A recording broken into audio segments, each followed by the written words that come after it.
ഒരു വലിയ വീട്, ഓരോ കോണിലും സന്തോഷം മാത്രം. അവിടെ ചിരിച്ചും കളിച്ചും നടക്കുന്ന എന്റെ കുടുംബം. ഓരോ ദിവസവും സുഖമുള്ള ഓർമ്മകൾ.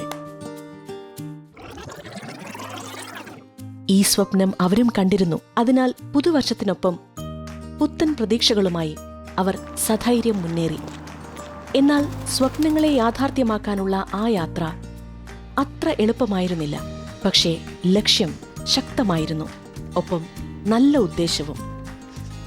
ഈ സത്യസന്ധതയും ലക്ഷ്യബോധവും ഞങ്ങളെ അവരുടെ കഥയുടെ ഭാഗമാക്കി. അവരുടെ ഉദ്ദേശശുദ്ധി ഞങ്ങൾ മനസ്സിലാക്കി, ഒപ്പം അവരുടെ സ്വപ്നം സാക്ഷാത്കരിക്കാൻ സഹായിച്ചു.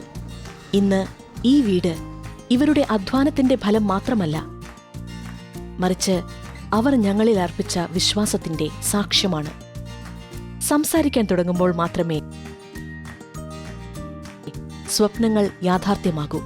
ഈ പുതുവർഷത്തിൽ വരൂ, നമുക്ക് സംസാരിക്കാം.